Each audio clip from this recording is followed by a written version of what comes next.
New this morning, Virginia can resume a voter purge targeting non-citizens thanks to a ruling by a divided U.S. Supreme Court. The court's conservative majority voted to overrule a lower court judge who said the state had illegally removed 1,600 voters from the rolls in an effort to prevent non-citizens from casting ballots. That judge said such a purge so close to Election Day violated federal law. Legal affairs correspondent Avajoy Burnett joins us live now to help break it down for us. Avajoy, what does this mean for the approximately 1,600 names that were removed from voter lists?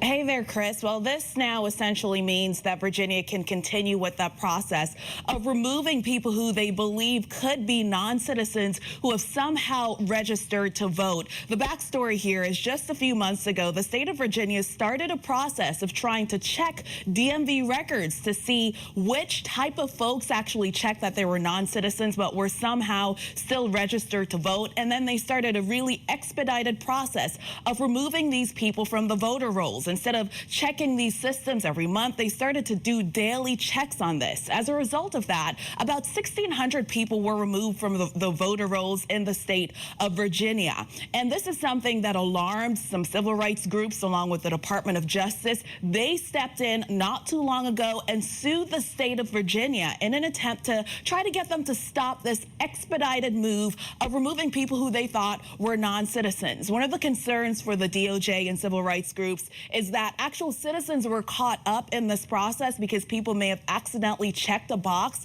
that said they were non-citizens, yet still they were still registered to vote. There was quite a bit of confusion around this. Two lower courts voted against the state of Virginia, and this ultimately made it to the U.S. Supreme Court late last week. And just this morning, a majority of the justices decided that they will be siding with the state of Virginia. It really was along ideological lines because the three liberal justices said they would not have granted this particular application. So now the state of Virginia can move forward with this process of removing people who they believe are not citizens who somehow were still able to sign up to register to vote. I want to give you an idea of why this has become a concern for so many groups. They believe that actual citizens have been caught up in this process that doesn't have the proper checks and balances. Take a listen to what one of the attorneys told Scripps News about this decision before it came down. We spoke with them yesterday about this. Take a listen to what they had to say.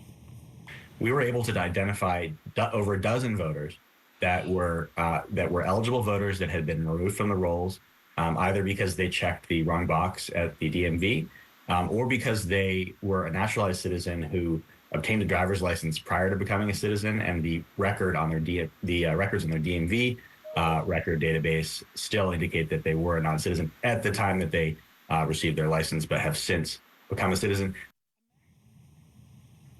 And that is the argument that that group and the Department of Justice has made. It's the fact that they believe the state of Virginia has not done its due diligence in ensuring that citizens were not caught up in this purge of the voter rolls. At this point, though, citizens are still able to vote. They can still go through a process of saying, look, I have proof that I am eligible to vote, but the issue here is that some people may not know that they were actually removed from the voter rolls. They may show up at the polls and not realize that they were removed, but there's still steps that they can take to start the process of registering to vote. We are now 6 days away from the general election, Chris. So, of course, all of these details and decisions that are coming down from courts, they're really garnering quite a bit of attention.